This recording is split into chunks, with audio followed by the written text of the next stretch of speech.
Oh, hello. It's me, Wilford Wonka. I'm here on the news. I kidnapped Wolf Blitzer. I didn't. I bribed him. But I wanted to ask everybody here, well, not ask, really tell everybody. No, that's not it either. One moment. There we go. I forgot the word for thanks. It's a concept my therapist has been teaching me to employ. So I'm thanking all of the great Wonka fans out in the world.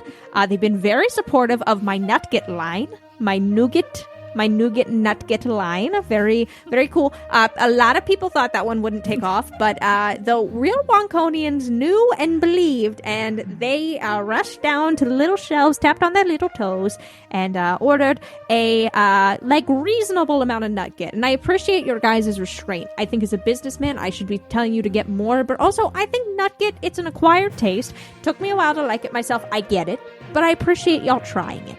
That's all I really ask for. So I just wanted to come out here and thank my fans and listeners of this new segment and listeners of the podcast Wonka Watch. Whoa! It's like my brain got taken over by a slug. Why did I say that? Hi, everybody. Wonka Watch. I had such a great plan for that, if you can tell. I knew exactly what I was going to do the whole time. Whoa. And I really thought about it hard before we started. Nutget, and we established Nutget. That's not new. Nutgate. Oh, it was Nudegate? Fuck. I thought it was Nudegate. Yeah. But I think it had nuts in it too. Same difference. We got nuts in there at some point. That was a joy. That's exactly. No, that was right. It was Nougat, Nutget, and then Nougat, Guadalupeñas. There was a lot. It was a three item line. Yeah, I forgot about that. Well, I'm so glad it's been brought back. And, thinking about going back through all the fun things that have happened, sometimes Felicia and I, we're just chatting in these mics. We chat to each other and we're always like, what are the Wonka Scholars out there doing? They've been doing their independent studies. Exactly. And it's time to turn in the assignments. So we've gathered up everyone's assignments and we're going to do a live grading. Yes. Pass, Is that what fail. we're doing? We're not going to grade people. I was like, your childhood anecdote was shit. Throw it in the garbage. That's right. It's part 3 of Listener Palooza. It's been quite a while since we've done it, but we realized now was the time. It's time to cash in all these Wonka opinions, Wonka things, and get it all together. It's the last Listener Palooza. The last Listener Palooza. Yeah. Oof. Get your body glitter. There's 2 episodes left after this. Oh! Which is, yeah. Is that bad? Just want to give everybody a heads up. 2 more. Whoa. But yeah, welcome to Wonka Watch. This is a podcast where we were counting down to Wonka, and now we're not anymore, and we're in this fun limbo space after the movie's release. But we've talked all about the world of Wonka, and now we're kind of decompressing. We're getting it out. We're processing. Yes. We're doing group therapy together. We're also recording 2 hours earlier than we normally do. I'm not used to it. I don't like it being daylight when I talk to you. I know. Felicia's getting to see the sun touching my skin, which... Me logging on to record Wonka Watch at a professional 4 p.m. feels odd. Professional 4 p.m. I have never liked 4 o'clock. That's just a side note that nobody needs to care about. It feels like the Thursday of hours. What are you doing at 4 o'clock? Nothing. You're sad. Yeah. But you know what? We're not sad at this 4 o'clock. No. Because that's right. There's still Wonka Watch news. Hi, everybody. I'm going to throw this segment back over to Felicia in a second. She's talking about a really cool submission from our listener, Emily Fisher, about a crazy pop-up bar inspired by me. It's not inspired by Wilford Wonka. It's just inspired by Wonka in general. But thank you, Wilfred. So our listener, Emily Fisher, sent us a Wonka-themed pop-up bar in Ohio. This is their message. Hi again. It's water bottle Wonka sticker fish hive mind Emily here. Incredible. Congrats on making it to the movie and whatever projects you do moving forward. I wanted to throw this on your radar, but there is a very non-legitimate Wonka-themed pop-up bar in my hometown right now till the 16th, and I happen to be going before it closes. I was able to snag a menu ahead of time, and I'm sending it over because it is nigh incomprehensible. And it is truly incomprehensible. Did you look at this at all, Lane? No, I have not glanced Thank a little God. eyeball Because I have devised a game from this. We'll get into it in a minute. But it is genuinely kind of incomprehensible. All of it is in the Wonka font and is bolded and is like, oh God, pixelated. So I had to zoom in to like read it. And I will say they really are ambitious and get a lot of the Wonka-esque qualities in there. I don't know the name of the bar. I don't know, and it's closing. It'll be closed by the time this is out, so it doesn't really matter, but it is somewhere in Ohio, and I did read the menu. Oh. And there are some normal drinks on there. They have a Chocotini, and then but the real star of this is the ad copy. The copy they've written, which you'll see. They also have an espresso martini that they describe as a caffeinated carnival for your taste buds. Oh, fun. Cute. So they have a Slugworth-themed drink, which has the quote, "As you take your first sips, it's as if you're tasting the mischievous spirit of Slugworth himself." well, And you know what that is? I think it's a little bit of olive, if I remember correct, is what the mischievous spirit is. Oh, yes. Okay. And this is Charlie and the Chocolate Factory themed, not modern. Gotcha. Okay.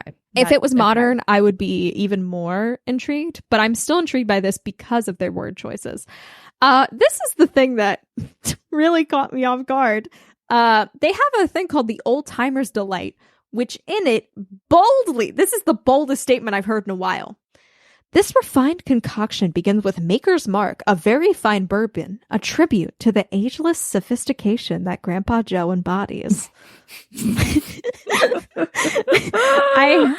Sophistication. I always think of the sophisticated Grandpa Joe. Ageless sophistication. They're talking about him like he's an Old Spice ad, you know? Yeah. Love They it. also have a drink called the Cocoa Current, which is a tribute to Augustus's unexpected dip. Unexpected dip. But the thing, the game I have devised is in a lot of these descriptions, they kept using the phrase imagine or picture a drink. And I have made a game out of it where I'm going to have you imagine a drink with these phrases and see what you think it might be themed about and what maybe you might think it tastes like. And then we'll see how close you are. This is not a points-based game. Do you want an example first, or do you just want to jump in? I would love an example, please. All right. Imagine a drink that embodies the essence of pure imagination and joy. Oh, I think of like a Shirley Temple. So this starring cocktail is Willie's Wonkanator. Oh. Orange Jameson whiskey, peach schnapps, and sour mix. Damn. Here's a quote. With each sip, it's like sipping from the river of creativity and wonder that flows through Wonka's world. Oh, gosh. Okay. They also kept shortening the name of the drink to Willie in the paragraph, was wrong. Also, the descriptions are full paragraphs. Like, they're really long. Wow. Damn. So here's our first round. Okay. Picture a drink that transports you to a realm of pure imagination and delight with an extraordinary fusion of... I feel like that's gonna have like the boat in it.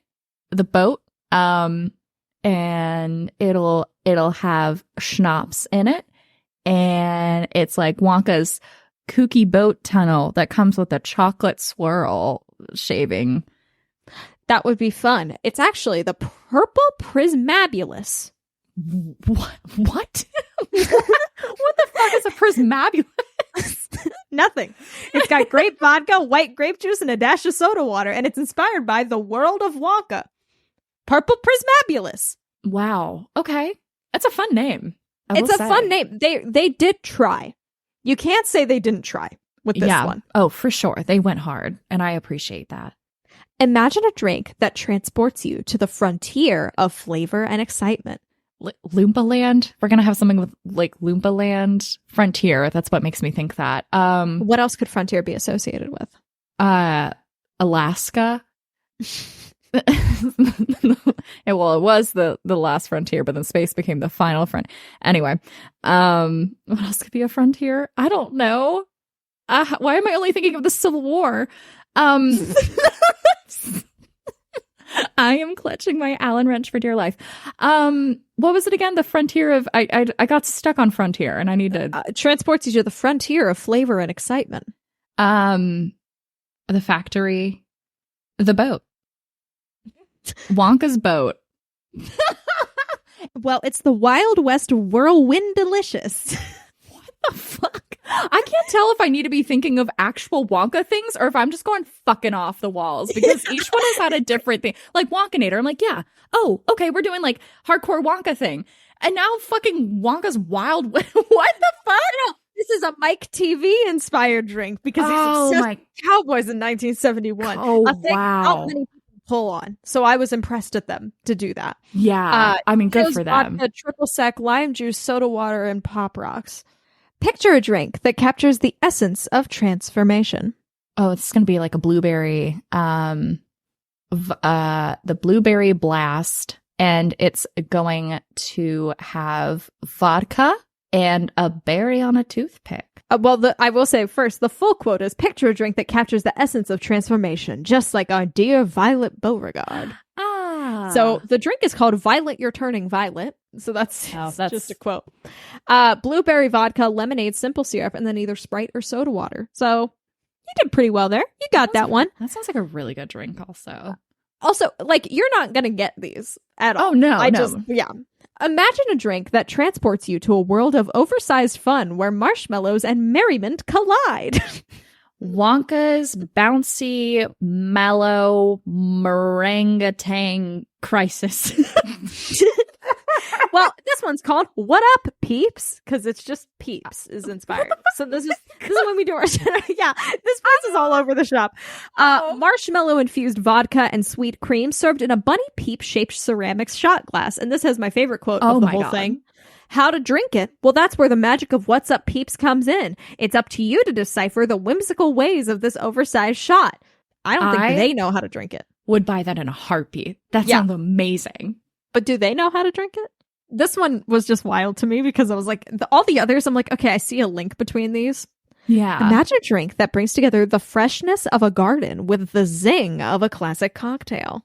Tomato basil soup, Bloody Mary, and it's gonna have... That would be such a good one. That would be a good one. Wait. Let us make the Wonka pop-up bar menu. We're gonna open up a Wonka bar as two people who love to go to bars. And you should call it the Wonka bar. Yeah, just the Wonka bar. Well, because then it's like the chocolate bar and a Wonka bar. Yeah. Big brain innovations over here. But I don't even... what was I saying? Wonka... You were saying it was like tomato basil soup. Oh, tomato basil soup. And it's going to be a Bloody Mary. And we're going to have... I think this one will have something on the rim. Like a rim-specific thing. Like salt. I don't know.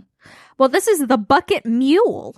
Ooh. A creation that pays homage to the humble beginnings of the Bucket family. Tequila, jalapeno-infused simple syrup, lime juice, and ginger beer. Now, let's think again. The Bucket Mule. Imagine a drink that brings together the freshness of a garden with the zing of a classic cocktail. Just doesn't seem linked to me. No, that doesn't. And then to finish it off, they also have edible shot glasses, chocolate and Jolly Rancher, and the Ferris wheel of fun shots, which they describe as a mesmerizing spectacle of shared merriment and shottery. Shottery. It's me, Sean Shottery. Here to discuss your little peeps. I don't know how to eat them. Anyway, I got way deep into it, but it's wild. Whoever wrote their copy had a great time. Yeah. I appreciate their work. Something for us to do after this podcast. That's fabulous. Thank you for making that little test quiz, fun quiz.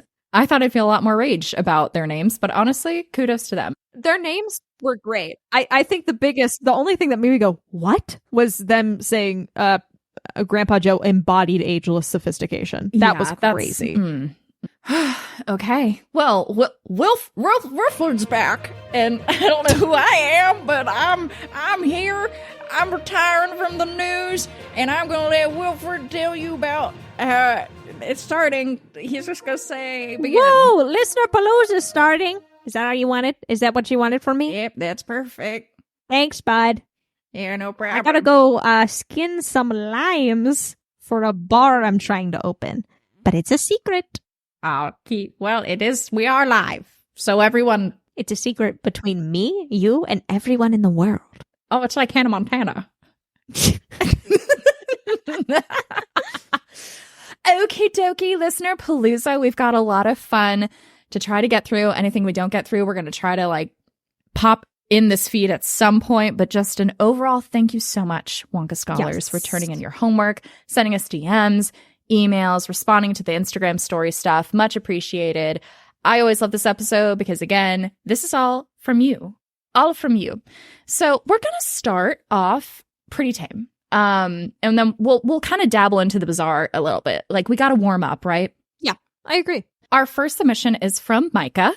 And this is what he said. He said, "Thank you so much for this podcast. As a lifelong fan of the story, it's been an absolute blast seeing people completely new to it form their own thoughts and their own reactions to, well, everything.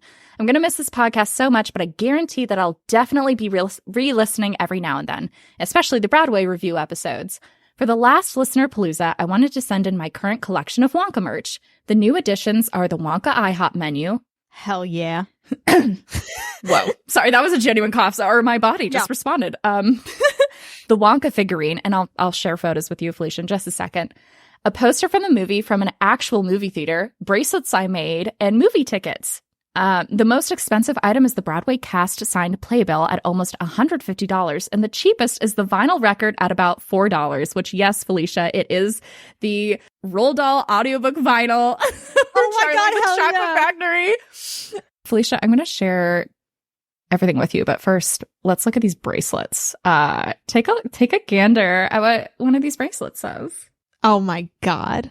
There's a lovely little heart bracelet that says Wonka Rapture on it. And it is beautiful. It's just so cute. It is. There's something very fun about it. There's, let's see, I've got a Funko Pop here, and Timmy looks like a little cat. And that's the only way I know how to describe it. Oh, yeah. I forgot about these little guys. So he's got his little suitcase, his hands, his little, like, Jean in the back, sure. Yeah. Timmy up here, look at those eyes. And you know what? They got the fucked up wrinkle in the hat, too. They did nail the hat. The hat looks better in this than it does in real life. The movie poster, which at the top I thought it said Mother instead of Timothée Chalamet. And I was like, are we calling Timothée Chalamet Mother? Because I don't think so. No. I don't think so. This is the Roald Dahl vinyl, which, again, coolest cover. Absolutely love it. And then this is all the stuff. Oh, I just saw the pancakes. Ooh. Elaine's having flashbacks. Ooh. So yes, thank you, Micah, for keeping us up to date on the collections. And I always feel honored when the hardcore Wonka fans like us, because we are quite harsh on it sometimes, a lot of the time. Yeah. So I really appreciate you all for your patience with us. So up next, we got some art. And you've probably been thinking, oh my gosh, Wilford Wonka, I wish I had a visual representation of what he might look like.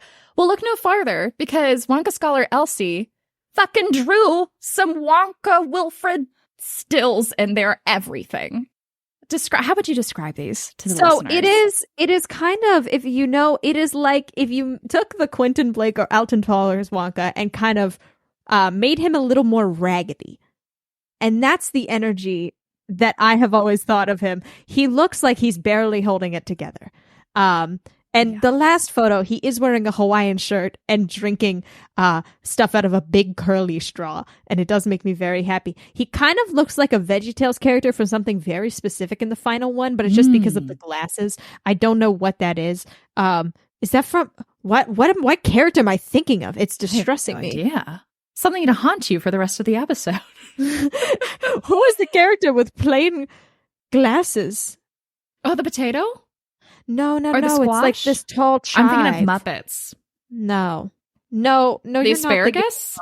No, I'm thinking of a very specific one. Wow, okay. I'm not going to be able to find it. But he spooked me as a kid, but this Wilford Wonka does not spook me, and I love him. Thank you so much, Elsie. These are genuinely incredible. I love them so much. My son. My boy. My boy. My boy. This next email comes from listener M. M said, "Hey guys, hope I'm not too late for Listenerpalooza." You're not. You're here. You did it. Not to unleash my Wonka hyperfixation on you, but I wrote an in-depth article about why I think Willy Wonka has autism like 2 months ago, and I humbly offer it to you now. There's more to the email, but I want to go ahead and hop on that. So it's posted on Medium, and it's titled, "Here's Why Willy Wonka is an Autistic Icon." So I'm just going to read the intro of this article. In celebration of the release of the new Wonka movie this month, I recently rewatched for the billionth time the original film, Willy Wonka and the Chocolate Factory. Wonka media has been a special interest of mine for the past 7 years, an autism-related term used to refer to topics and subjects that occupy headspace constantly, meaning I know more about Willy Wonka and his crimes against humanity than any sane person really ought to. While watching the film, I was once again struck by how much I related to the character. His odd mannerisms, his disregard for small talk and social niceties, and his fixation on a self-constructed world all reminded me a lot of my own experiences growing up as a quiet, book-obsessed, undiagnosed autistic kid. Although I was recently diagnosed at the age of 21, it's never too late. The sense that something was always a little off has dogged me since childhood, and my odd tendency to repeat words and phrases, my limited and intense interests, my awkwardness in conversation and struggle to make friends. And as I sat there watching Wonka spout off nonsensical phrases, constant literary references, and the occasional bit of wisdom, I finally got the urge to lay out once and for all what an autistic icon this character is, and has been for the past 60 years. Let's dive into a world of pure imagination together. Fabulous. I see it. I see it. We'll throw the link to that whole article in the description, because that would be, it looks like a very fun read, and I will probably dive into it after recording. So M goes on to say back in the email, I also kind of agree that Timmy wasn't quite as unhinged as I wanted him to be, or at least not unhinged in the right way. Felt like he was trying a little too hard to come off as quirky in a high school theatery kind of way that didn't always land. Broadway Wonka had the right type of manic energy where it felt like he really just he was that unhinged, for real. Thank you. Also, if you want to see Christian Borle give an equally unhinged performance, he was just on Has Been Hotel going off the rails, which does have a link, Felicia, so you can watch that tonight as you fall asleep. M didn't say that, I added that. M is innocent. On a personal note, thank you so much for what you do. There's been times in the past year when this podcast made me laugh so hard. There were tears coming out of my eyes while I was going through some rough shit. It's truly brightened my weeks and made the stress of school, work, etc. so much more tolerable. P.S. I don't know if the Wonka smash or pass ever happened, but if not, it needs to. Lots of love, M. Well, M, it kind of indirectly did in our power ranking episode of Wonka's near the very end. We never explicitly said it, except one was exposed, me. One. Because we had the same numbers except for one, and we really wanted to dive into that. Immediately both knew which one it was, which says a lot about us and how we've grown together as in this. People, But yeah, it's the power ranking episode near the end. It accidentally happened. Yeah. Sorry, too late now. It will never happen. I will never expose myself that way. Very fair. Oh my gosh. So a wonderful message from M, and thank you for the kind words. This next message is from somebody who gave us an amazing, wonderful gift, Felicia. This comes from Evelyn, also known as Evelyn, the Scott Frank Wonka script gifter. Oh my God. The one who flagged this for us. Dear Elaine and Felicia, it's hard to believe we've reached the terminus of this podcast. There have been countless goofs and gaffes, fun shared by all. Sure, as a person whose special interest is Wonka, it was sometimes demoralizing to have the face of the movement be headed by two people who don't really like the source material that much. Again, thank you all for your patience so much. Thank you. But you have left an undeniable legacy in the wake of the Wonka rapture, one that I am glad to have witnessed. Also glad to have given you a second wind with Scott Frank's failed script. It really sounded like you guys wouldn't have lasted without the new strange plot points of the Wonka that never was. No, truly, Evelyn, you don't even know. Thank you. That got us so... It was rough. We felt rough. It was just a rough time. And that gave us so much life into us. It helped us go that final stretch. Yeah, you got the train back on the tracks for us to go to the Wonka tunnel, so thank you. Thank you for all the headcanons, the fanfictions, the drag races, the Hunger Games, and the memories. Sincerely, Wonka Scholar, Evelyn. Thank you, Evelyn. Much appreciated. Very kind words. And you guys, yes, nice. Even the fact that you're willing to put up with us when we essentially rag on the thing you love we hate constantly. We appreciate parts of it, though. that no one else touches. So it's so weird. Do we hate Wonka, or are we just like I don't even consider Wonka as a real thing. It's like when you say a word over and over again, it no longer has meaning. That is what Wonka is to me. Like, it almost has no meaning. But once this podcast is done, I think I'm immediately going to never think about it again. Honestly, it's going to be weird. And I'm going to be like, oh, and then right. someone will say something and it'll activate me like a sleeper agent. And I'm like, whoa. And I'm like, actually, Slugworth was never the villain. Okay, Felicia, I hope you did some tongue twisters, vocal warm-ups, because I'm about to make you do some live reading with me.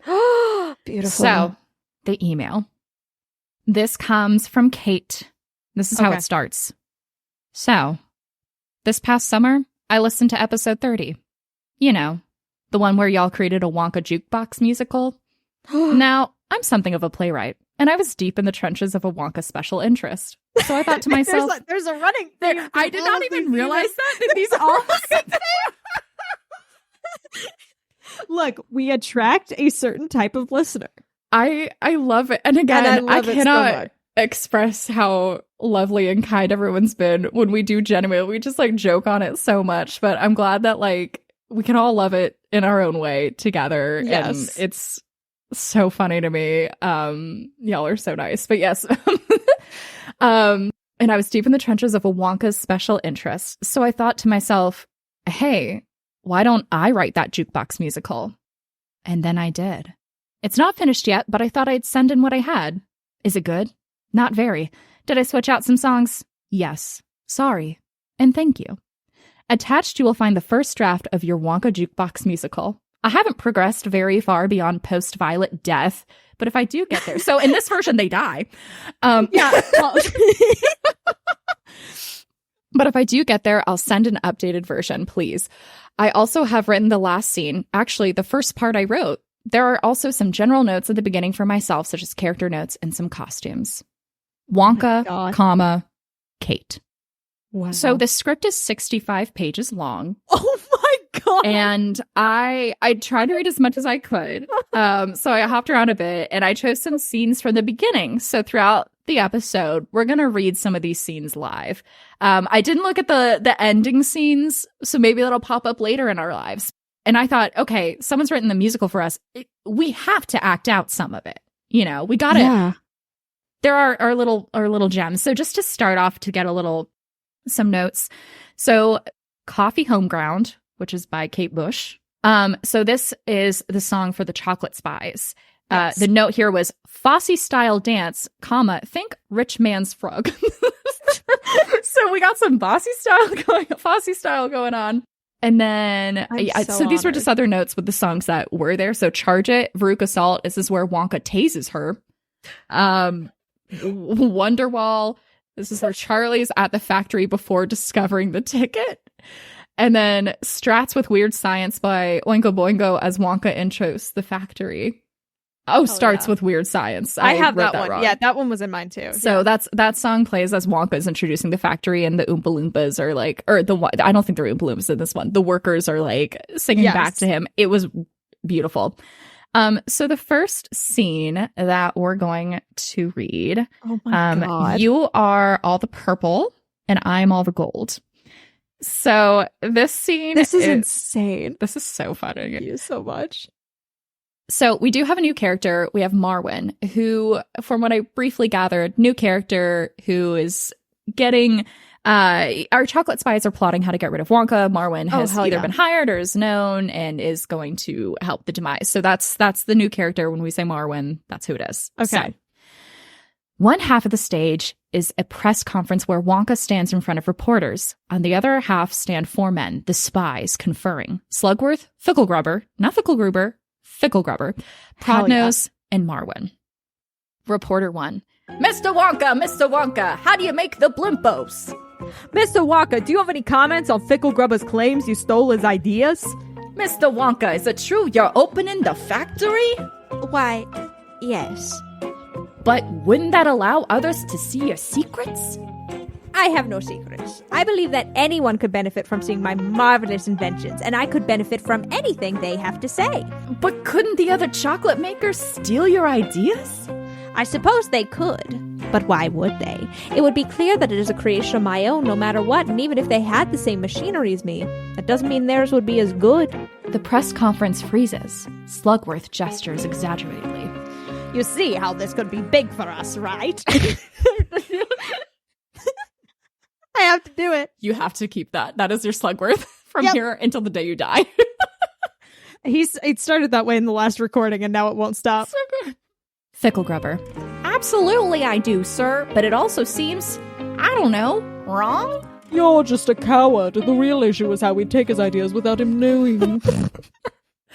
That was a beautiful prod nose. Felicia's Wonka audiobook is being launched. I don't think Wilford Wonka's voice necessarily fits for this Wonka, but it's what I've got. I don't know. I'm kind of into it. Maybe. Okay. We'll see as we go through the other two scenes later. We'll see how we feel. Yeah. Marwyn. The issue isn't him knowing. You heard what he said? We wouldn't be able to pull it off even if we knew everything he did. He's just cocky. I don't know. He seemed to have a magic touch. That was supposed to be Fickle Grubber, but it became Southern, so... Besides, I don't want his ideas. I want to be the chocolate magnet of my own right. And if I use his ideas, I'd be nothing but a hack. Then there's nothing for us to do. He'll just keep coming up with more candies and playing the public while we sink into obscurity. I mean, when's the last time anyone bought a Fickle's Froggy Bite? No one cares about your froggy bites. Oh no, I fucked it up. I lost the proud nose voice. No one cares about your froggy bites. Well, I do. So why are we meeting, sir? Is there nothing to do?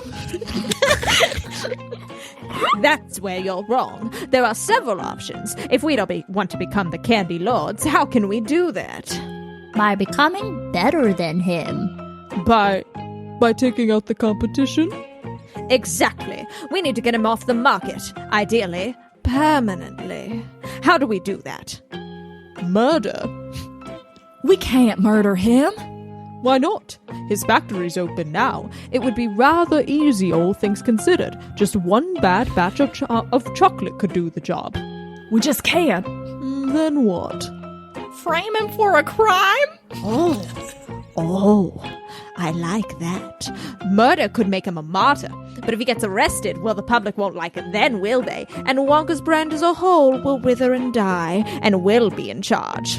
And how are we gonna do that? If we considered murder to control the market, who's to say he wouldn't do the same?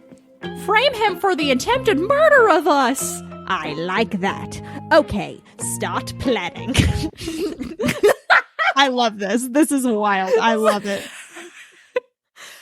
So we'll just be checking back in on that from now and then. So thank you, Kate. Pausing real quick. I cannot believe someone wrote that. That's incredible, though. I know. 65 pages. Like, I am honored. But also, I've done shit like that, so I also... Right. It's like, I get it. But, man. Jill did make an entire replica of the Wonka well. That's so true. Anytime we think, oh, this is a lot, remember, we have to remember your Planet Zoo. Yes. Next is a submission from Sam. Sam wrote to us, "You've never had an email like this. Hello, Wonka Watch. Just a quick email from the UK. Oh, to tell you how much I've enjoyed your podcast." I'm kidding. I'm not doing that. I'm sure that's exactly what you wanted to have happen, Sam.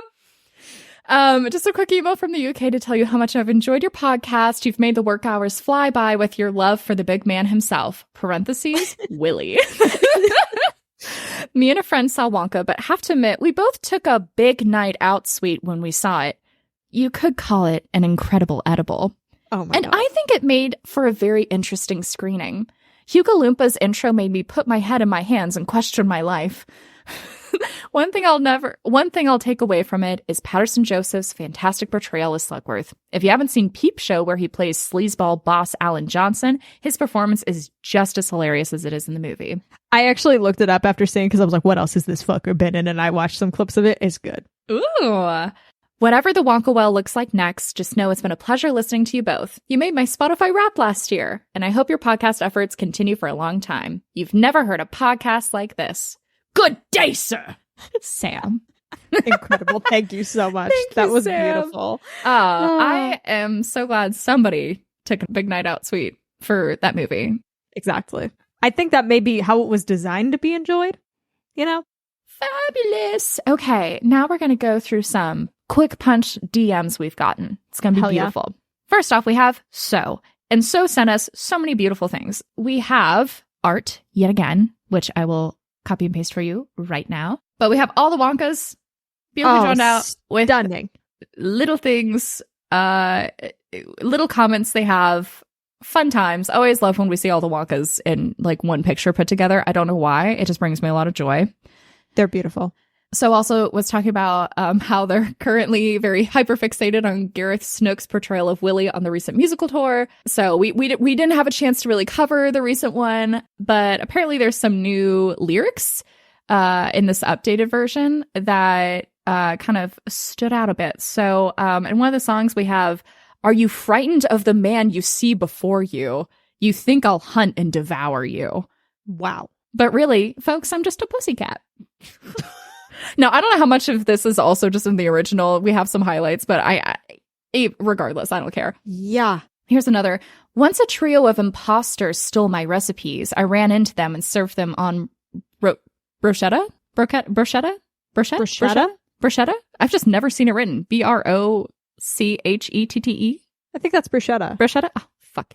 But it's not bruschetta. Oh. So be careful, little lad. You may think you've seen me mad, but believe me, kid, you ain't seen nothing yet. I'll learn what a brochette is or whatever at some point in my life. A brochette, a skewer on or spit on which chunks of meat and fish are barbecued or grilled. Oh, hey. Okay, cool. Then I wasn't as horrible because It makes more sense than bruschetta. There's also, although genius is my well-known soubrette, many years have come and gone since you laid your eyes upon Willy Wonka. Like, what's a soubrette? I'm learning so many new terms. He's crazy. He's Oh spooky. my gosh. Thank you so for the mind explosion. And for Elaine learning a new word. I learned something new today. Oh, cool. And then So also had separately emailed us their thoughts kind of on the movie as a whole. And they had made a whole list of predictions and then like reckoned with them. But I just grabbed the end part, kind of like how did they feel kind of about it all. So there we have it. Yes, this movie was as unnecessary, superficial, and squeaky clean as I expected it to be. But it was fine. I would even say I liked it. Wild thing to follow up from that first sentence, by the way. Yeah. At the end of the day, it only cemented my longing for a time when movies were gritty, unapologetically disgusting, hard to watch, and complex.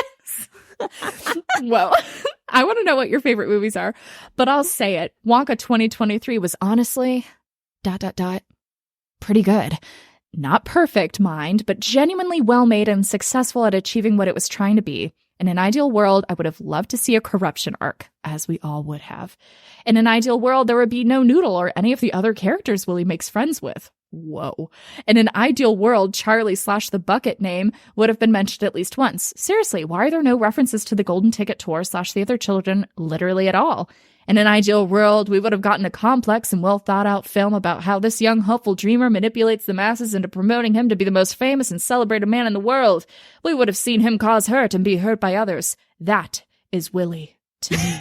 But I like the movie for what it was, and I'm able to adequately separate it from my interpretations of the character. There's so many passionate takes followed by, but yeah, no, it was fine. Yeah. Which I guess is kind of how this podcast functions as well. No, I mean, yeah, that's basically how we feel about the movie. We're like, yeah, the ending was shit and all the songs are bad, but it's great. It was cute. It honestly had very little effect on how I will move forward in my own writing, art, and ramblings about my favorite fictional character of all time. Thank you to anyone who read this far. Yeah, so I just really liked the you know, The passion and the distance. Yeah, it was beautiful. So thank you for putting that into words. So we then move on to Jester Loki. Jester Loki says, "Hey Wonka Watch, this is for Last Listenerpalooza." I probably spelled that wrong. You did? You spelled it Listenerpalooza. Palooza, like it's a beautiful Italian dish, but it's also a made-up word, so it's fine. Doesn't matter. So I need to confess something. After seeing the Wonka movie, I fell in love with our boy Timmy Tim, and I hate it. I hate how he looks like a baby-faced Pillsbury Doughboy man, but at the same time, his charming voice and his ugly hat, I just fell in love with him. Please, can you possibly be my therapist and tell me it's a bad idea having a crush on him? You're fucked. I can't help you. You're in too deep. That's it. That's it. He is charming. I don't know. There's not much of an antidote here. Yeah. Is there an antidote? No. Yeah. I don't know. Maybe think about. Oh no, but that might endear you more to him. Yeah, honestly, that's the problem. If you're in at this point, anything we're going to throw at you is Because I was like, oh, imagine him like ordering TCBY. He'd get way too excited, and then it's like, no, but that's going to be. You're the one behind him in line. He can't decide. He turns around to you and he goes, "Do you have a favorite?" He's doing little stompy stomps with his feet. Yeah, and then there you go. We're all falling in love with him now. How dare you? Yeah. There's that. Okay, up next we got Garrett. Although I don't really have much interesting to add for the listener palooza, I just wanted to say how much fun I've had on the crazy ride with y'all. I first found this podcast like 2 years ago while in the throes of COVID, and it's just been so exciting to listen to you both over something I love so much in such detail. It's been so much fun waiting for every episode and hearing your opinions on even the most obscure pieces of Wonka media, like the opera and the musical that never really get much attention compared to the film. I just really wanted to say a sincere thanks for all the laughs you've given me over the past couple years, and I can't wait to see what y'all do next. And yes, I've seen the new film 10 times in the theater, so I think the Wonka rapture has definitely taken me. Skull emoji. My God. Honestly, all of you guys going to see the movie like multiple times and reporting back to us has been such an asset. Because again, really helpful. I think we're trying to go through our lives seeing how little we can watch the film Wonka. But that's why we have you. Exactly. It's so beautiful. And that was a virtual hug to you, Garrett. Thank you so much. Thank you so much. And Garrett did spell listener palooza correctly, not to like put you on blast, Jester Loki. Oh my God. Anyway, okay, this next one I was going to harass Caitlin if they didn't respond because they left it on such a cliffhanger. And I was like, no, you better fucking respond. And they did. Thank God. Thank God. This is from Caitlin. Hello, Wonka Watch. I've been listening a lot since past May, and I've uncovered a Wonka memory that I thought would be amusing. At the beginning of my freshman year of college, the town's community theater was approached by a licensing company to be one of the first community theater productions of the Christian Wonka Charlie and the Chocolate Factory musical. My friends and I assumed that the theater must have a really good reputation, so we bought tickets. I want to emphasize that what followed was the result of the director and casting team, not the other people working on the show. I wish I could describe the magic that I witnessed in October of 2022, but there are definitely parts I won't remember. The following is what I do remember. That's where we had a cliffhanger for 2 hours, Felicia. I was like, Caitlin, I swear to God, you cannot drop that and not follow up. God damn it. Don't worry, we have a lot of good follow-ups. So here we go. This is what Caitlin remembers. The kids were kids. Charlie was in 2nd or 3rd grade. Augustus seemed to be in 5th. Fruka looked roughly 14. Violet must have been in 4th grade. And Mike seemed to be 13 or so. So that's wild and all over the place. Yeah. Grandpa Joe and George were played by old men in their 70s. But Grandma Georgina was likely in her early 20s and Grandma Josephine in her 30s or 40s. Gold diggers. And they're like, I don't want to. Yeah, fuck it. I'll sit in this bed too. Why not? The ensemble varied in age widely. Some were in 4th grade and some were grown adults. Clearly, good God. Willy Wonka slayed. But he was balding and it made me giggle a little. Charlie was adorable, but because he was so young, he wandered around the stage while delivering his lines, often not looking at who he was talking to. You often couldn't understand what he was saying. He had a messenger bag that was nearly as big as his whole body, and he constantly swung it around. When I say swung, I mean he was hula hooping it around his neck. There was a point where Charlie coiled it around his neck so much that my roommate and I thought he was going to choke himself.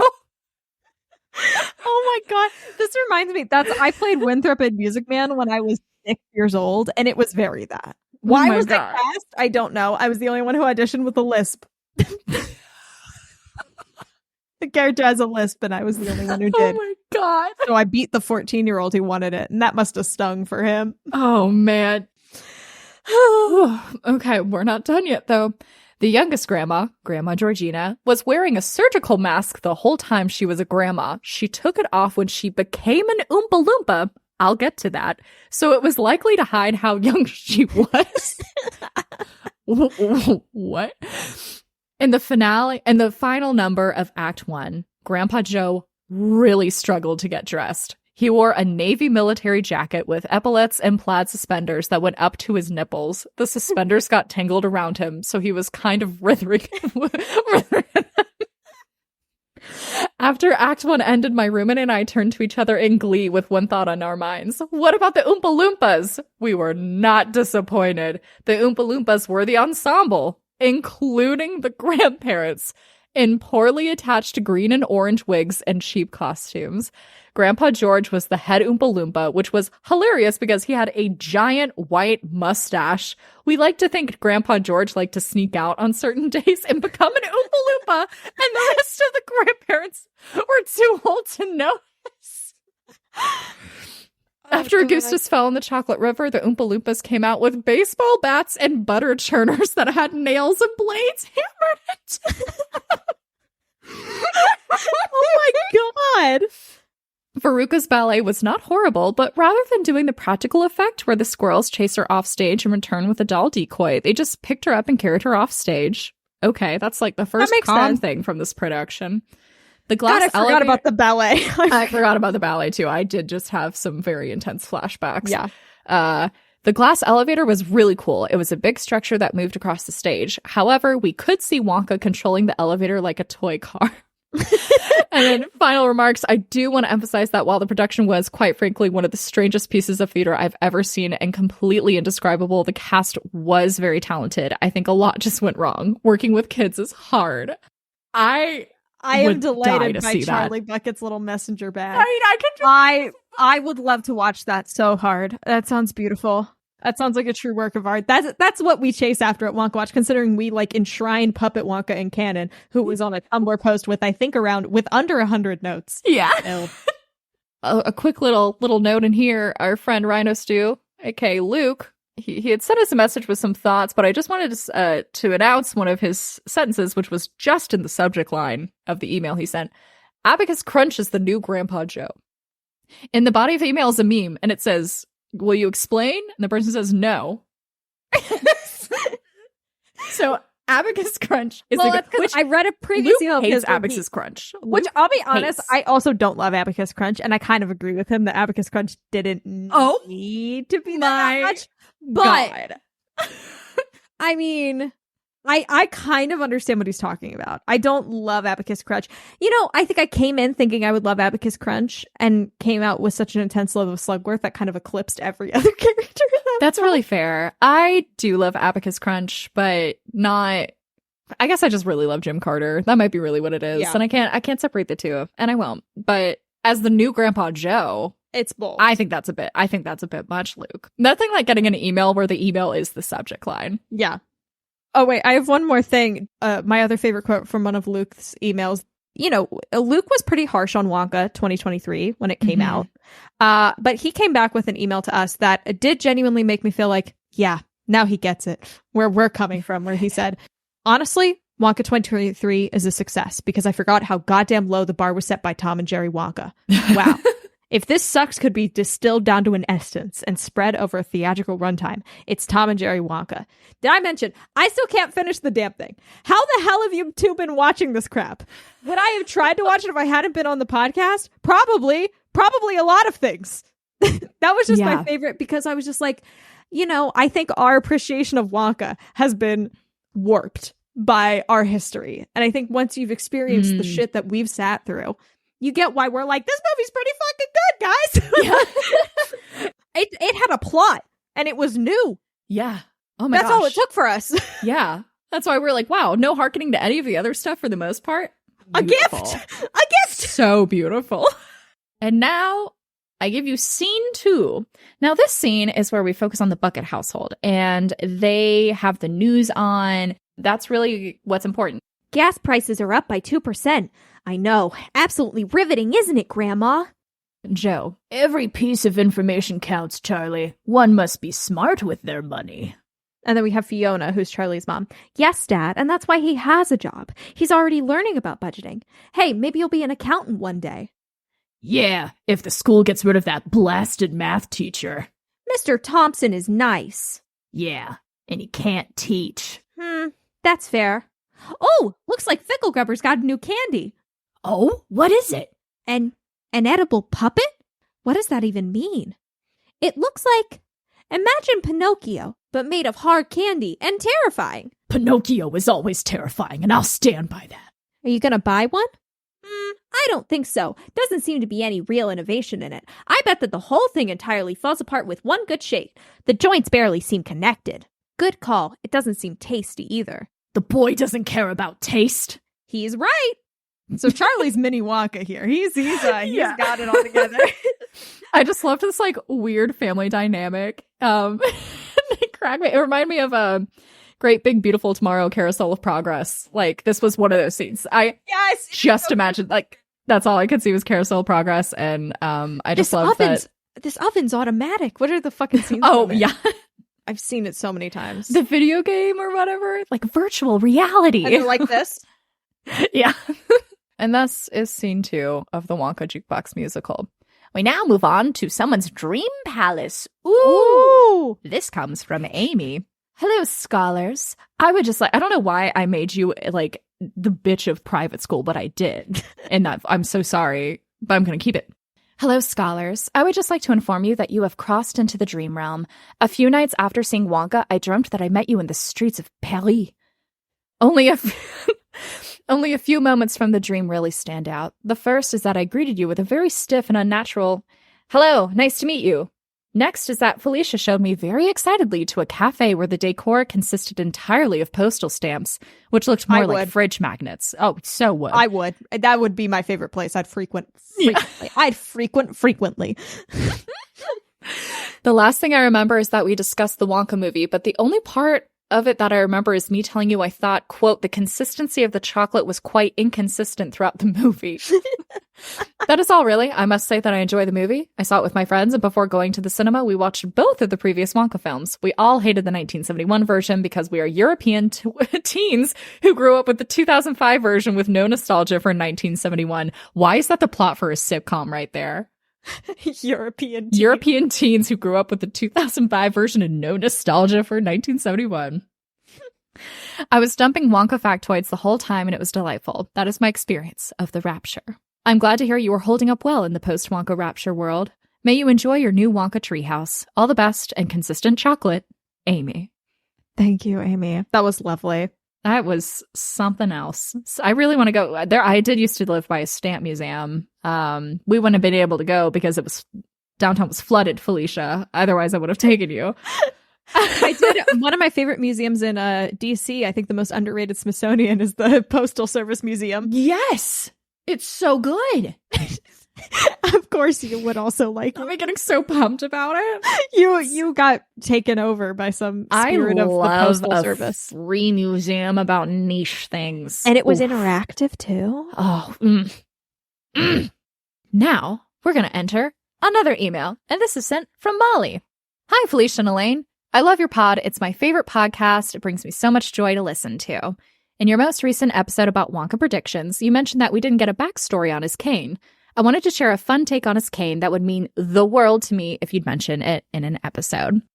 Wonka read to me as an ambulatory cane user, which I am in real life due to my spinal disability, degenerative disc disease, and severe fibromyalgia.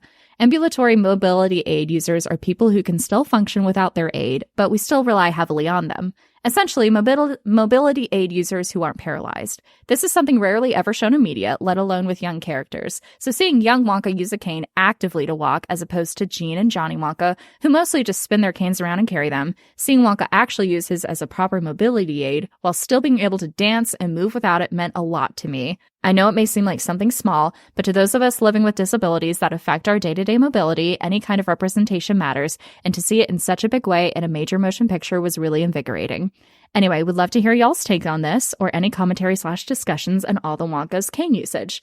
I love your pod! Hope you guys have a magical day. Best, Molly. Yes. Oh, I love this email because Same. this is such a good like nugget of information to have when looking at this media. And also, I had read this email because this came in our inbox a little while ago, and I like read it and responded to it and stuff like that, because I also was thinking back on the movie after reading this and was like, yeah, he does use it. Like, he does actively use it in a way that the other Wonkas really don't. You know what I mean? Yeah. And especially it's quite a contrast to the Gene who's like, look, I'm such an old man who can't walk well. Never mind. Yeah. It feels different with Timmy Wonka. And honestly, it made me feel invigorated too. It doesn't come up on the podcast much. I have fibromyalgia, so it was a nice read. Like, I don't have, my mobility's not really impacted by it, but I still like, I'm a part of that community. And it was a really nice read. And I think I genuinely am like hard agree on this. Like, I'm a hard agree in this category. 100% agree with you. I read it that way too now. So yeah. Thank you. I feel so happy. I don't know. It makes me, it feels so heartwarming. God damn it. Thank you so much for sharing, Molly. That really meant a lot. And I'm glad that we got to share it with everybody on the podcast now. We're going to shift gears. Okay. We've gone from heartwarming to now mischievousness. This is from Solenda. I hope I am saying that correctly. I tagged this as silly. Since I started listening to the podcast last year in July, Wonka has become an essential part of my personality. For Christmas, one of my friends got me a Wonka magazine as a gag gift. I read the bitch cover to cover. The best part of this magazine is the uncomfortable close-up of Gene Wilder's face that graces the cover. My roommates find it absolutely terrifying, which is fair enough. His eyes follow you when you move. So I began to hide it around our dorm like an elf on the shelf. Since then, there have been an ongoing battle between who can hide it in the best spot. I'm winning. I hit Gene 3 days ago, and they still have no idea where it is. The longest it's taken them to find it is over a week. Willow, if you're listening to this, know that Gene is waiting for you where you will least expect it. Love the podcast so much. Thank you for making me laugh and for engaging in all the Wonka content so I never have to. I love that so much. I love that so much. I love a bit where you hide things from people you live with. I want to have that going. I haven't had it yet. And my roommate and I used to, she brought home all these photos of her from like, there's like, oh, it's like junior year in high school. You're going to take a little photo now. Like, the class photos, and you got like printouts of them. So she had like 1 million of them. And then I brought some and we started hiding the children version of ourselves everywhere. And then we would forget about them for like, no joke, 8 months. And then I would move something that hadn't been moved in ages and boom, there's baby Cameron. Wild stuff. So this is the magazine. And yeah, that's a lot. That's very close up Gene. Johnny is very scary in the corner. I'm honestly more disturbed by him. He looks like he could pop out and get ya. Also very wild to be able to hide a whole magazine. I feel like that's, you would think it might be easier to find. So, like, congrats to you, Solenda. I am rooting for you to win. Willow, you better fucking watch out. Willow, you better sleep with one eye closed tonight and one eye open. Don't fucking keep sleeping with your eyes open, Willow. Fucking close one of them at least, please. God, I love hijinks. Ugh. We are now going to enter, that's right, scene 3 of the Wonka musical. This is the final scene that I've grabbed for us. And this is the Tinkerman and Charlie meeting for the first time outside of the factory. Oh my God. You are Charlie and I am the Tinkerman. Yeah. Charlie, I believe, is just like staring at the gates, and the Tinkerman comes up behind him and goes, Wonka's factory, huh? Yes, sir. He had it open for a while, once. I know. Things went south, though. The spies. The spies! Slugworth, Ficklegrubber, and Prodnose. Yeah, I know a lot about the factory. There was another one. Another spy? Mm-hmm. People forget about him. He wasn't well established. He barely had a company himself. But the reason people forget about him is that he disappeared the day the factory closed down. Oh, that's very cool, sir. Thanks for the fun fact. I'll just... Charlie starts to leave. Nope. Charlie stops. I've got more to say. I'm not gonna lie. I feel a little threatened right now, sir. It's just knives. Yeah? I see. You care about him, not me. Tinkerman points at the factory. Oh, no, sir. That's not what I... The Tinkerman song begins. Yes, the Tinkerman song that I made for this podcast. The Tinkerman can now is in the jukebox musical and begins playing. And here's the note that Kate has left. Note, Tinkerman is an aggressive dancer. He is almost always dancing towards Charlie in some weird sort of power play. Tinkerman is also deadly serious about all of this. And the knives, knives, knives part is sung by workers. So listen up. Knives, knives, knives, knives, knives. Oh, that's just beautiful. Thank you so much for this work of art. Thank you, Kate.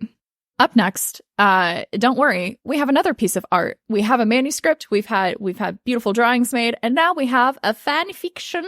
So we have an anonymous submission from somebody who has sent us a beautiful fan fiction that was originally sent to us June 18th, 2022. Oops, it's here now. So, hello, Elaine and Felicia. For your consideration, I've written a piece of Wonka fan fiction as my submission for the next ListenerPalooza episode. Again, apologies that it was 2 years later. I hope you have as much chaotic fun reading it as I did writing it. My only request is that if you do decide to share it on an episode, that I remain anonymous as the author. I'd rather not have people tracing this piece back to me. Plus, I think it adds to the eerie mystique of the thing. Keep doing what you do until the Wonka rapture takes us all. Wow, a blast from the past. Now. It has. So we're here. So this is Square Candies That Look Round by Anonymous. I haven't read this at all, by the way. I just copy and pasted it. So yeah, do you want me to? I'll open it up so maybe I can do some voices too. Sure. Violet opened her eyes and for a brief moment could only make out a blurry haze before her as her pupils adjusted to the harsh fluorescent light. It felt like only moments ago that she had been rolled out of the inventing room, her skin stained with an indigo sheen and her body inflated so rapidly that she could no longer stand on her own feet. The Oompa Loompas had been cordial as they escorted her to their laboratory, assuring her in a hushed, sing-song tones that everything would be all right, that she was going to be just fine. Her focus sharpening, Violet tried in vain to make out where she was. Certainly, this was not the stark medical room she had been pushed into. This was a room filled with candy, a sort of candy that looked vaguely familiar. So numerous had been the treasures of Wonka's factory that only the boldest inventions had stuck in her mind, leaving the lesser treats to wilt away into the corners of her memory. What had these square little confections been called? She pressed a finger to her temple as she considered. Or, that is, she tried to.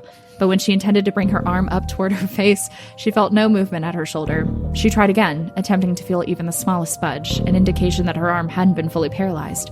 By fear or by some sedative, it was impossible to say.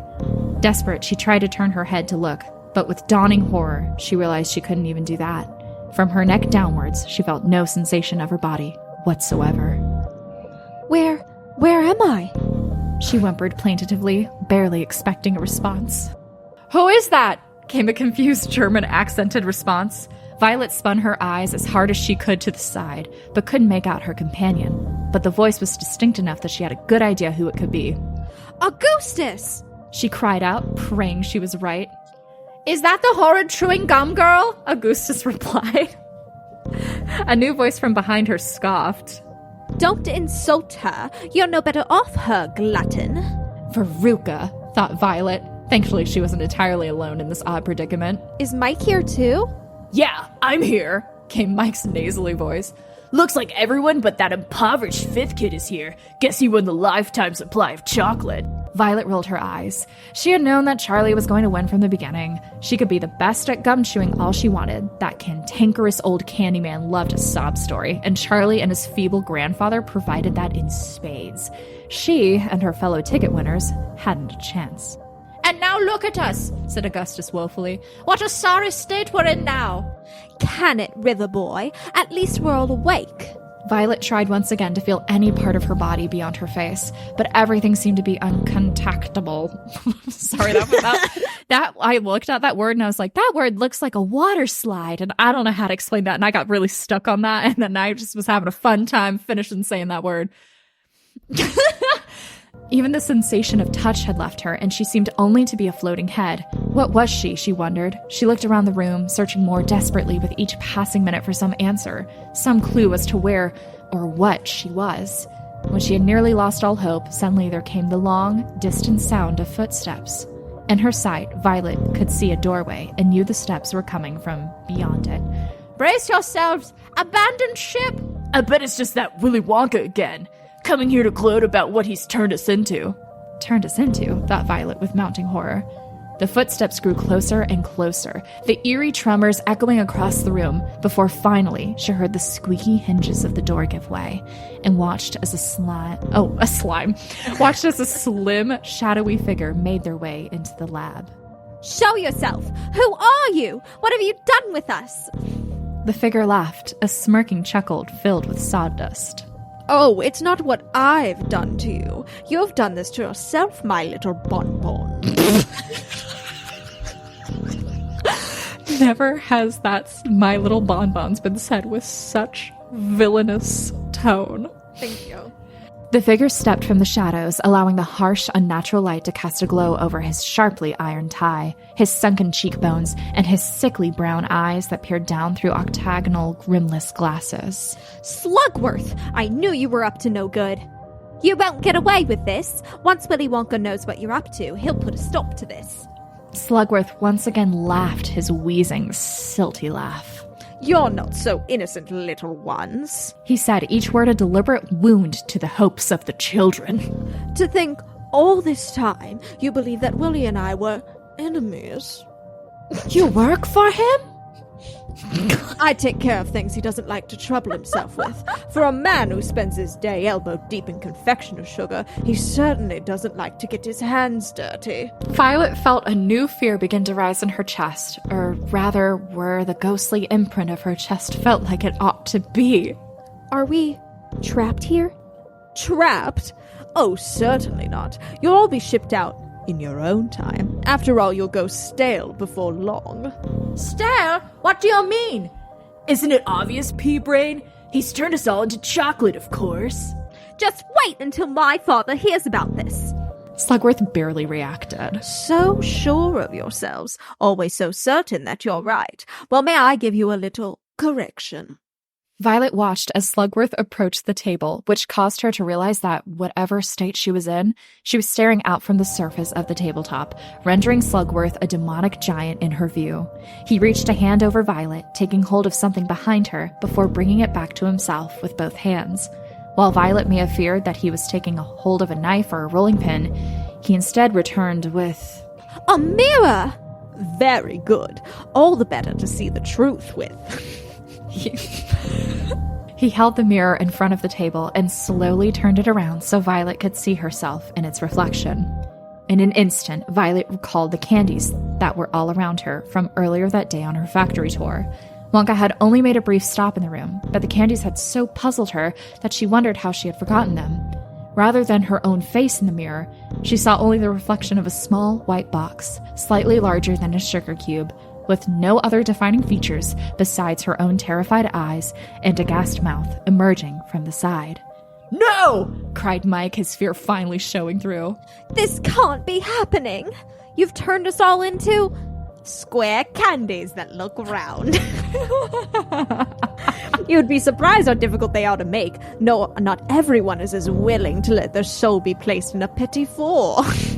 Violet began to feel true fear. How had Wonka accomplished this? What dark magic was he in possession of? How had she not considered the dire implications of the square candies when she had first seen them? Against her better nature, she looked round and round the room, searching for any plan of escape, but of course, there was none in sight. Slugworth laughed once again.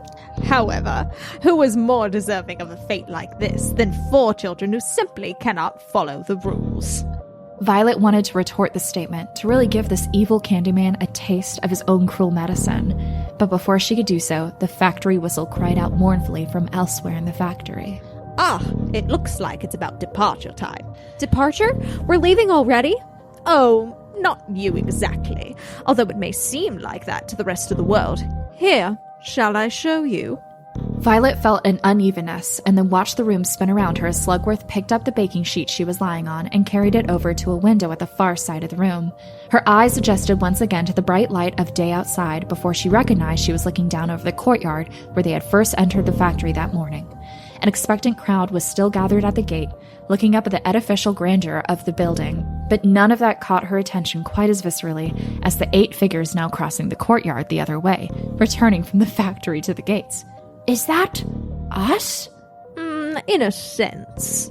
But how? Violet felt his laughter through the baking sheet more than she heard it. Mr. Wonka has his methods. Violet watched as the four parents, Mrs. Gloop, Mr. Salt, Mrs. TV, and her own father, walked the long and arduous path back to the world outside the factory. Beside each of them walked another figure, the perfect mirror image of the child who had first entered the factory, save for a few aesthetic differences. The fake Mike TV had been stretched out to absurd proportions, while the false Veruca and Augustus were still coated in the detritus of their respective demises, trash and chocolate, respectively. And walking beside her father, utterly convincing to anyone not perched above the tragic scene on a baking sheet, Violet saw a homunculus of herself, looking just the same as when she had first entered the factory, though now sporting a ghastly blue pallor. She wanted to cry out, to shout down to her father that the figure now walking beside him wasn't his own daughter, that she was still in the factory, that if he wanted to see her again, he would need to turn around. They'll do, to fill the space where you were. None of them will last very long, of course, but it will be long enough that Wonka no longer seems the cause of their demise, and of course, they'll last longer than you will. What does that mean? You'll be out of the factory soon, my little sugar plums. By the end of the day, you'll be sent to the wrapping room to be boxed, packaged, sealed, and loaded onto the trucks. Before the week is out, you'll be looking out from store shelves into the eyes of eager children who simply can't wait to sample the taste of a square candy that looks round. Slugworth carried the tray away from the window, and in the final glimpse that Violet could see of her father, before she was turned out of view, she kept repeating her plaintive wish to herself. Please, Father, she thought. Turn around. Turn around. Turn around. Turn around. Every now and then I get a little bit lonely because I'm never coming around. Wow. Black Genuinely Mirror. horrifying. Oh my god. Junji Ito, who? Horrifying. Uncomfortably scary, but I loved it. I feel like my vocal work on Slugworth might have kind of taken it out a little bit, because I know that wasn't the Slugworth you were talking about, but I want to use that voice at any time possible. It's so fun. Yeah, for sure. I think it was a beautiful addition to this horror story, and that spookies. Thank you so much, Anonymous. I respect you wanting to remain anonymous. It was incredibly well written. It was really well written, though. I highly enjoyed it. So if you ever want to put a name to it, you let us know. But until then, a Wonka Scholar. Beautiful dissertation. Thank you. That rounds it out for the final listener palooza of Wonka Watch, the podcast. We are beautiful gems. What a beautiful buffet. I love these hors d'oeuvres. Who would have thought we would have led someone to write a 65-page manuscript for a not real musical? I know. Oh, God. Oh my God. We really appreciate all of you guys. This has made us feel very nice. It's really been an honor to have you all listening here and joining us on this journey. And while the journey may be coming to a close, we'll all remember the memories we've made along the way. Well, thank you everybody so much for listening to this episode. You can follow us on TikTok and Instagram at Wonka Watch. If you want any extra little goodies, you can go to our buymeacoffee.com/Wonka Watch, where we post some audio commentaries. And actually, what we've got going on now is we recorded a Hunger Games episode. That's why the Wonka annual Hunger Games, the third annual Hunger Games. Yeah, we put Wonka's hat in there. And I will say the winner was the most exciting one it could possibly be for us. This was a really time. good one. It was a great one. So that's on our Buy Me a Coffee now, because it'll be out by the time this is up. So we highly recommend checking that out if you feel like it. That's where the Slugworth voice got its start. So that's why that came fully formed out of nowhere. It was developed over the episode. But yeah, we've got that going on over there. And if you help us out, support us, join our membership over there, we do a little song for you. And we're gonna this is not a spoiler, as we move into our next podcast, the songs are ending with Wonka Watch. We're gonna figure out something else to appreciate the people, but the songs, we've done a lot of songs and we are happy to do it for these final 3 episodes. But just I feel like we should just let people know it's not a forever thing. So I guess if you really want to get a song, 2 more episodes to do it. Now is your chance if you want to break my spirit. Go for it. I'm ready for the challenge. All right, so our person we have to thank this week is Julie S. They said, this podcast has generally been an integral part of surviving the process of finishing my chemical engineering PhD. I'd mention y'all in the acknowledgments of my dissertation if that didn't expose me to my entire field as completely unhinged. One day, higher academia will finally respect the important contributions of the Wonka Scholar. Wow. Which is an incredible message. So I have some music ready for you. I picked Music Box because I thought it would be pretty fun. It's got kind of Anastasia vibes. I thought you'd like that. Oh, I love it. Also, congrats. I know. On your dissertation. That's a huge win. Let me tell you a tale. Something you may have heard about in a museum. Maybe in a fun little PowerPoint. You won't believe me, but you will. There once was a chemical engineer, not far but near, who knew all the elements and put them together. I don't know what a chemical engineer does, but Julie bought all of the chemicals and put them together and created a monster that we now control. A homunculus of Felicia. Julie made a homunculus of Felicia. The homunculus can dance. The homunculus does cartwheels. The homunculus makes pizza rolls. So delicious, so droll. So troll. Droll. So troll. So troll, though. Lyric change officially. So troll. Thank you so much, Julie. Thank you, Julie. I love that we just exposed that Elaine doesn't know what a chemical engineer does. Yeah, I just make fun of her, but I don't really know either. Yeah, so there we go. Oh God! Well, thank you everybody for listening to this episode of Wonka Watch. We appreciate all the work that you guys have done, all the random little things you sent us. We really appreciate it, and we've loved having you here to experience this podcast with us. But unfortunately, it does feel unfortunate to say that this episode is not that important. It's not that important. It's not that important. There's 2 more episodes left. 2. But it's not that important. It's not that important. Bye, guys. Goodbye.